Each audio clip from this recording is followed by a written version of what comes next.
ध्रुव और प्रहलाद दोनों को बचपन में भगवान मिले। चलो एक तराजू बांधी जाए, एक पलड़े पर ध्रुव जी को रखा जाए, एक पलड़े पर प्रहलाद जी को रखा जाए और तौल कर देखा जाए बताओ किसका पलड़ा भारी होगा?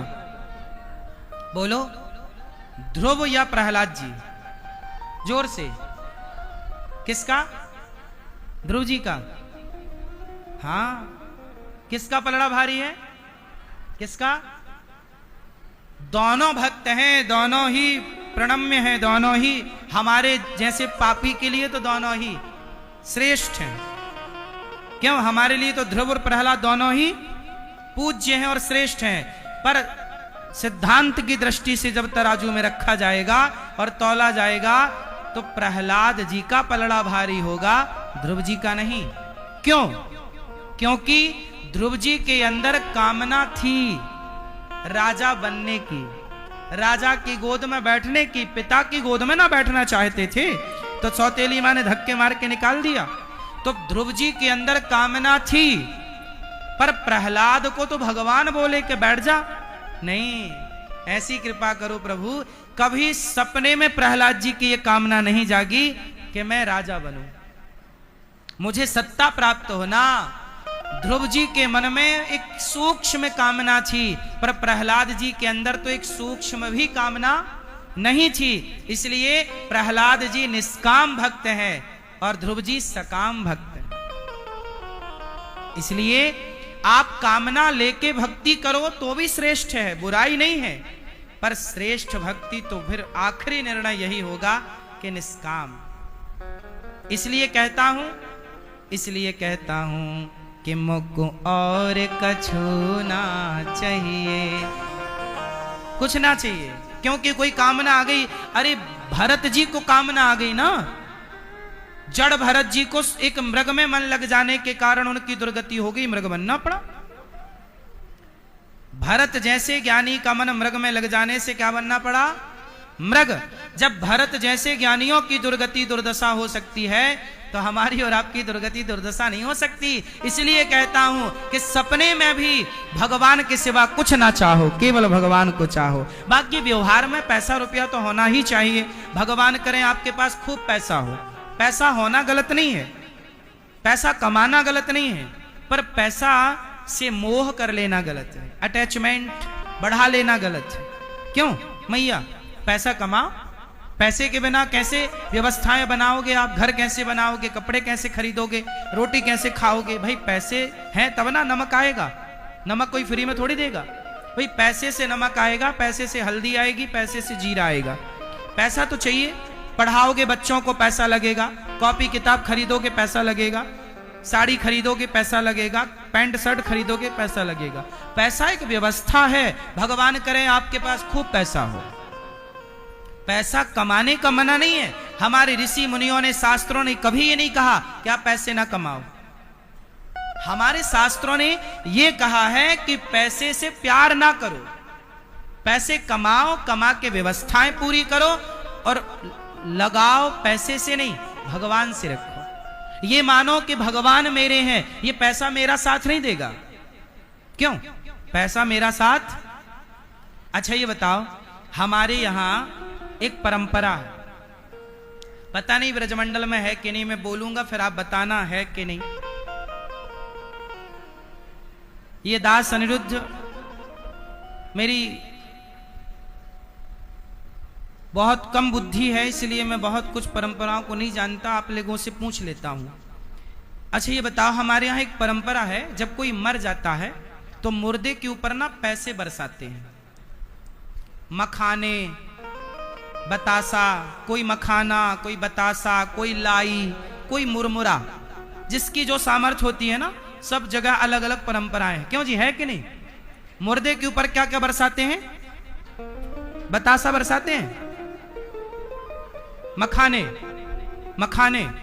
हमारे यहां क्या करते हैं? मखाने के साथ ना, मखाने तो बरसाते ही हैं, मखाने के साथ ना पैसे भी बरसाते हैं, पैसे डालते हैं मुर्दे के ऊपर। सही है कि गलत? आपके यहां है ये परंपरा? पैसे नहीं, चलो आपके यहां नहीं है, हमारे यहां ये परंपरा है कि मुर्दे के ऊपर ना पैसे, सिक्का, ₹2 का, ₹5 का, ₹1 का सिक्का बरसाने की परंपरा है। पैसे, नोट नहीं, सिक्का मखाने में मिला लिया, बतासा में और लाई में जो भी है, और मिला के बरसाते रहे रास्ते भर शमशान तक। अब सवाल ये खड़ा हुआ, हमारे यहाँ की परंपरा है, तो मैंने जो इसमें समझा वो मैंने पाया। देखो मखाने क्यों बरसाते हैं, इसके भी एक कथा है। बतासा, मखाना, मुरमुरा, लाई ये सब एक ही जाति के हैं, है ना, एक ही प्रजाति है। क्यों बरसाते हैं, पहले मखाने की बात कर लो। मखाना फूला होता है, भीतर से क्या है, फूला। बतासा भी फूला होता है, मुरमुरा भी फूला होता है, और लाई भी फूली होती है। क्यों भैया, लाई मुरमुरा तो जानते होंगे, सब भीतर से क्या है, फूला। तो मुर्दे के ऊपर बरसाकर समाज को यह मैसेज दिया जाता है कि देखो जब तक ये जिंदा था तो बड़े घमंड में फूला फूला घूमता था, अब देखो जैसे जैसे जैसे बतासा पिचक गया, मुरमुरा पिचक गया, मखाना पिचक गया, ऐसे इसकी अकड़ पिचक गई कि नहीं। ज्यादा घमंड में ना रहा करो, एक दिन सबकी अकड़ पिचक जाएगी। इसलिए मखाना बरसा के ये मैसेज है कि घमंड नहीं करना चाहिए, वरना मखाना जैसे पिचक जाता है, मुर्दे के ऊपर बरसा मखाना जमीन पे गिरता, कोई का पांव रखा तो पिचक गया, ऐसे ही। और पिचक के क्या हो जाता है, बिल्कुल धूल, मतलब कई टुकड़े हो जाता है, बारीक हो जाता ना, भूसा हो जाता है, भूस की तरह, हाँ या ना। उसी तरह घमंड में ना रहना साहब, मखाने का जैसा मखाने की अकड़ समाप्त हो गई, ऐसे हमारी और आपकी अकड़ भी समाप्त होगी। इसलिए घमंड में ना रहो, इसलिए मखाना बरसा के समाज को मैसेज दिया जाता है कि भाई घमंड ना करो। पैसे क्यों बरसाते हैं हमारे यहाँ, पैसे इसलिए क्योंकि सारी जिंदगी आदमी पैसे के पीछे भागता है, हाय पैसा हाय पैसा, और पैसे के कारण बाप से रिश्ता बिगाड़ लेता है, भाई से रिश्ता बिगाड़ लेता है, दोस्तों से रिश्ता बिगाड़ लेता है, पैसे के लिए लड़ता है, झगड़ता है, मर्डर तक कर देता है, मार डालता है, खून की नदियां बहा देता है। तो पैसे बरसाए जाते हैं मुर्दों के ऊपर, दुनिया को बताने के लिए, ऐ दुनिया वालों देख लो, जिस पैसे के लिए तुम मरते रहे, पैसे के लिए लड़ते रहे, पैसे के लिए खून बहाते रहे, आज ये पैसा मुर्दे की छाती पे पड़ा है, तेरी हिम्मत है तो ₹1 उठा करके दिखा। पैसे के पीछे मरता रहा, जब आदमी मरता है तो पैसे बरसते हैं, लेकिन आप ₹1 उठा नहीं सकते। इसका मतलब यह है कि अंतिम साथी पैसा नहीं है, अंतिम साथी पैसा। समाज को ये बताना चाह रहे हैं हमारे पूर्वज पैसे इत्यादि बरसा के कि हमारा अंतिम साथी पैसा नहीं है। जब आप पड़े हैं तो पड़े हैं ना, पैसे बरस रहे हैं, कोई मतलब नहीं, मुर्दे को क्या मतलब है। इसलिए जब तक जिंदा हो ना तो इस बात को समझो, पहला तो घमंड में ना रहो, क्योंकि घमंड किसी का नहीं टिका, तुम्हारा क्या टिकेगा, रावण का घमंड नहीं रहा, हमारा आपका क्या रहेगा। दूसरा, पैसे के पीछे रिश्ते ना बिगाड़ो। अच्छा बताओ, पैसा बड़ा होता है कि रिश्ते बड़े होते हैं, बोलो कौन बड़ा, रिश्ता बड़ा है। इसलिए बाप को पैसे से ऊपर रखो, पिता को पैसे से पैसा बाप से ऊपर ना चला जाए, पैसा बाप से ऊपर ना जाए। मां को पैसे से ऊपर रखो, पत्नी को पैसे से ऊपर रखो, पति को पैसे से ऊपर रखो, बच्चों को पैसे से ऊपर रखो। पैसे को रिश्तों से ऊपर मत जाने दो, क्योंकि रिश्ते बड़े हैं, पैसा बड़ा नहीं है। रिश्ते अनमोल हैं, पैसा अनमोल नहीं है। क्यों जी, बात सही है कि गलत है। इसलिए पैसों के कारण कभी रिश्तों में खटास नहीं होनी चाहिए, रिश्तों में दरार नहीं होनी चाहिए। किसके कारण नहीं होनी चाहिए, आजकल पैसों के कारण रिश्तों में दरार आ जाती है कि नहीं, ये बात सही है कि गलत है। लेकिन हमारे ऋषि मुनि क्या समझा रहे हैं कि पैसे को इतना महत्व ना दो कि वो रिश्तों में फूट डाल दे। पैसा ठीक है, व्यवस्था है, इसलिए पैसे कमाओ, पर किसके लिए कमाओ, सेवा के लिए। ये दास अनिरुद्ध, देखो गौरी गोपाल आश्रम आप लोग आना, गौरी गोपाल आश्रम में वृद्ध माओं की सेवा होती है। आजकल बेटे अपनी माओ को घर से निकाल देते हैं, क्योंकि पैसे से उन्होंने ऊपर, मतलब माँ बाप से ऊपर पैसे को ले गए। जो बेटा माँ बाप से ऊपर पैसा को ले जाता है ना, वो बेटा अपने माँ बाप को छोड़ देता है। और बहुत सारे बेटों ने माँ बाप को छोड़ दिया, तो वो माँ कहाँ आई? गौरी गोपाल आश्रम वृंदावन में गौरी गोपाल है। 304 वृद्ध माताएं रहती हैं गौरी गोपाल में, 304। कौन माएँ हैं ये? वही माएँ जिनको बेटों ने घर से निकाल दिया, बेटियों ने निकाल दिया। क्यों? क्योंकि उन बेटों ने पैसे को महत्व ज्यादा दिया, रिश्तों को महत्व नहीं दिया। आप लोगों से मेरी प्रार्थना है कि किसी भी परिस्थिति में रिश्तों से ऊपर पैसा कभी ना जाए। रिश्ते सबसे ऊपर है, पैसा सबसे ऊपर। क्यों जी? बात से कितने लोग मेरी बात से सहमत हैं कि रिश्ते बड़े हैं, पैसा बड़ा नहीं है? बात सही है। इसलिए पैसे कमाओ, पर पैसे को सिर पे ना चढ़ाओ। माँ बाप सबसे बड़े हैं, संस्कार सबसे बड़े हैं, ठीक है? तो पैसा खूब कमाना चाहिए, पर सेवा के लिए। जैसे गौरी गोपाल में वृद्ध माओं की सेवा उनके बेटे नहीं करते, पर यह दास अनिरुद्ध उनका बेटा बनकर उनकी सेवा करता है। वह 304 माओं के लिए भोजन, दवाई, उनके लिए पूरी व्यवस्थाएं जुटाता है। ये सब हनुमान जी की कृपा है, झाड़ी वाले हनुमान जी की कृपा है।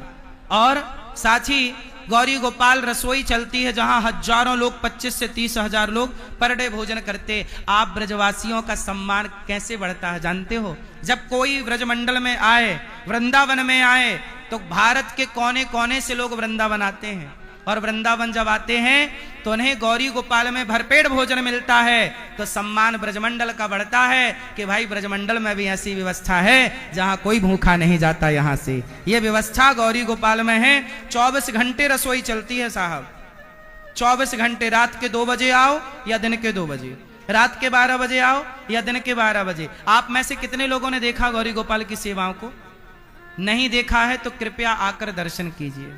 सब आइए, अपनी आंखों से देखिए, बहुत पास में है, बहुत दूर नहीं है।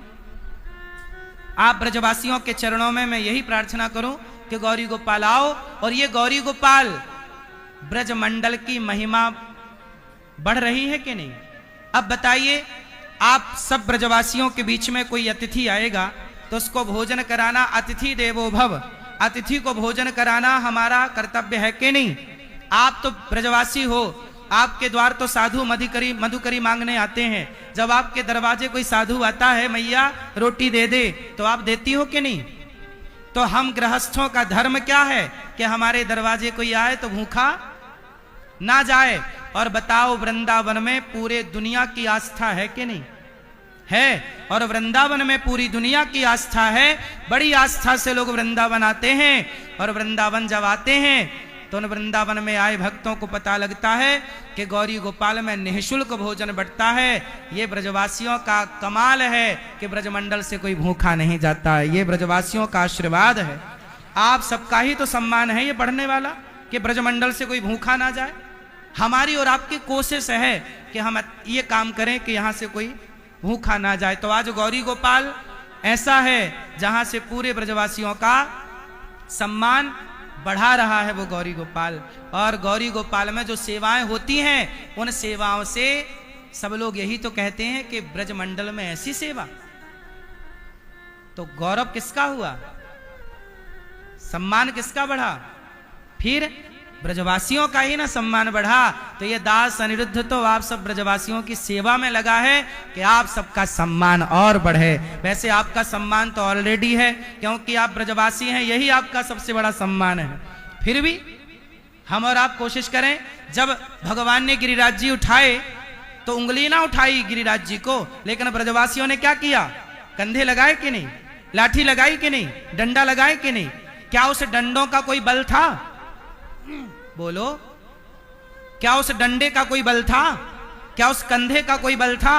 बल तो कन्हैया की उंगलिया का था ना, भगवान की उंगली का बल था। लेकिन ब्रजवासियों ने क्या लगाए? कंधे। क्या लगाए? डंडे। हाँ, भगवान को अच्छा लगा कि हमारे लालन को हम सबकी, हमारी बड़ी चिंता है।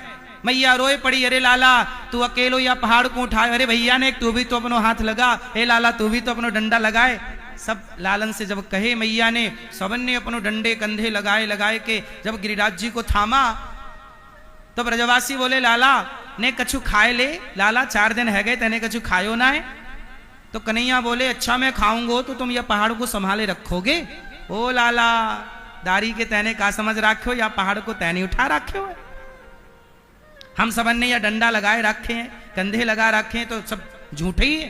भगवान ने कहा तो भैया संभालियो, हमने खा के आ रहे हैं। और जैसी भगवान ने उंगलियां नीचे करी, सारे ब्रजवासियों के डंडे कहाँ गए? चढ़ चढ़ करके टूट गए। हाँ, सच्चाई तो यही है साहब कि सबके सम्मान का गिरिराज, सबका पहाड़, सबका भार तो भगवान ही उठा करके रखते हैं। लेकिन हम लोग अपने बुद्धि के अनुसार डंडे कंधे लगाते रहते हैं, है ना? हम और आप तो डंडे कंधे लगा रहे हैं ना, बाकी भार कौन उठा रखा है? बोलो, भार कौन उठाया है? भगवान। लेकिन हम लोग डंडे कंधे लगा रखे हैं, तो ये हम लोगों का उठाए हैं हम लोग ये भार डंडे लगा के। ये भी घमंड ही था ब्रजवासियों का, तो घमंड तोड़ दिया भगवान ने गिरिराज जी को जरा सा नीचे करके। सबको समझ में आ गया कि भाई ये भार हमारे, ये पहाड़, ये गिरिराज जी हमारे बल से नहीं, ये तो भगवान के बल से खड़ा है। उसी प्रकार सारा काम तो भगवान के बल से होता है। आप ब्रजवासी को क्या सम्मान चाहिए? आप तो खुद ब्रजमंडल में जन्म लेके अपने आप सम्मानित हो गए, अपने आप सम्मानित हो गए। फिर भी ये दास कोशिश करता है कि हमारे ब्रजवासियों का और मान सम्मान बढ़े, तो आप सबका मान सम्मान बढ़े। इसलिए गौरी गोपाल की जो सेवाएं हैं वो आप ब्रजवासियों का मान सम्मान बढ़ा रही हैं। क्यों जी, ये बात सही है कि गलत है? सही है कि गलत है? तो आप सबका आदर सम्मान बढ़ता ही रहे, सत सम्मान सदा। भगवान श्री कृष्ण तो आपको गले लगाते हैं, मन सुखा मंगल। भगवान से कहता तेरे संग कबड्डी खेलेंगे, भगवान को हरा देते हैं ये लोग कबड्डी में। नहीं, भगवान हार जाते हैं कबड्डी में। मंगल बोला कि चल तू हार गया, अब तू बैल बन, मैं तेरे ऊपर बैठूंगा। ले भैया, जगत के पालनहार को बैल बना लिया मंगल ने, मधुमंगल ने। बोलो हाँ, मन सुखा ने बोलो हाँ, और बैल बना लिया। भगवान घोड़ा बन गए, बैल बन गए, और मनसुखा बा के ऊपर बैठ के कन्हैया के ऊपर चल मेरे घोड़े, चल मेरे घोड़े। ऐसी लीला कहीं दुनिया में कहीं देखने को मिली? तो ब्रजमंडल में जिन ब्रजवासियों के लिए भगवान घोड़ा बन के, बैल बन के लीला कर रहे हैं, ये धाम सामान्य धाम नहीं, ये धरती सामान्य धरा नहीं। मेरा बड़ा सौभाग्य है कि आज आप सबका दर्शन करता हुआ आप सबसे कुछ कहने का मुझे मौका मिल रहा है। आप सब तो बड़े भागी हैं। प्रिय भक्तों, सुखदेव भगवान ने कहा कि स्वर्ग का अमृत पी लो परीक्षित ना। स्वर्ग के अमृत को ठुकरा दिया, हम कथामृत पिएंगे। स्वर्ग के अमृत को जब ठुकराया तो देवराज इंद्र को घमंड आ गया कि मेरे अमृत से बढ़ के भागवत जी हैं। तराजू में बांधा, एक तराजू बांधी, तौल कर देखा तो भागवत जी का पलड़ा भारी था। भागवत स्वर्ग नहीं दिलाती, भागवत जी बैकुंठ, भागवत जी भगवान से मिलाती हैं। कौन है ऐसा जो भागवत सुन के भगवान को ना पाया हो? कलिकाल है, इस कलयुग में हम ईश्वर तक कैसे जाएंगे? हमें थोड़ी कुछ आइडिया है, थोड़ी कुछ पता है। क्या करें भाई, हमें यमुना जी पार करना है और हमें तैरना नहीं आता, तो हम क्या करेंगे? हैं? कूद जाएंगे। मैया क्या कह रही है? कुदा रही हो पुल से, और पुल ना हो तो नाव से। सीधी बात है कि यमुना जी पार करना है, पुल ना हो, तैरना ना आए तो क्या करो? नाव पकड़ो और नाव में बैठो, सहजता से पार हो जाओगे। उसी तरह भव सागर से पार जाना है, और कोई भक्ति जब तब साधन नहीं है तो क्या करें? बोले भागवत की नौका में बैठ जाओ, भव सागर को पार कर जाओगे। ये भागवत वही नौका है जो सहजता से भव सागर से पार लगा देती है। इसलिए केवल भागवत सुनना है। सुनेंगे तो क्या होगा? अच्छा, सुनने से क्या होता है? अच्छा ये बताओ, आप लोग जब गाली सुनते हो तो क्या होता है? गाली सुनते हो तो गुस्सा आता है कि नहीं? क्यों भैया? ब्रजवासियन की तो गाली ही फेमस है।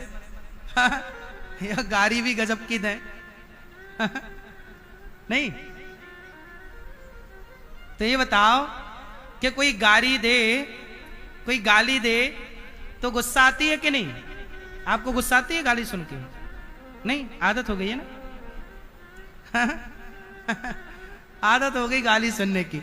अच्छा, पूरी दुनिया में इतनी खुल के गालियां केवल ब्रजमंडल में इस तरह की भाव की गाली है और प्रेम की गाली है। कोई अपमान करवे की ताई ना है कि लाला तेरो अपमान हो ऐसी गाली देना।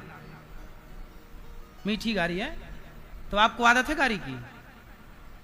आप गाली सुनो हैं? हाँ। अच्छा ये बताओ, गाली सुनने से गुस्सा आता है कि नहीं? कोई बाहर का व्यक्ति आके आपको गाली दे, आपकी कॉलर पकड़ ले और गाली देने लगे, गुस्सा आएगा? सोचिए, एक गाली गुस्सा दिलाती है। गाली कहां से निकली? वाणी से। अंदर कहां से गई? कानों से। अरे कथा भी मुंह से निकलती है और कानों से भीतर जाती है। गाली सुनते हैं ना, तुरंत क्रोध आता है। गाली सुन करके व्यक्ति तुरंत गुस्सा करता है। गाली क्रोध दिलाती है, मन को अशांत करती है। जब गाली मन पर प्रभाव डाल सकती है, मन को अशांत कर सकती है, तो कथा मन को शांत क्यों नहीं कर सकती? गाली प्रभावी है तो गाली से ज्यादा कथा प्रभावी है। इसलिए प्रथम भगति संतन कर संगा, श्रवणम कीर्तनम स्मरणम पाद सेवनम अर्चनम वंदनम दास्यम सख्य आत्मनिवेदनम। पहली भक्ति क्या है? श्रवणम। इसलिए सुनो। प्रविष्टः कर्णरंध्रेण, कानों से ही ना कृष्ण प्रवेश करते हैं, इसलिए कानों से ही कथा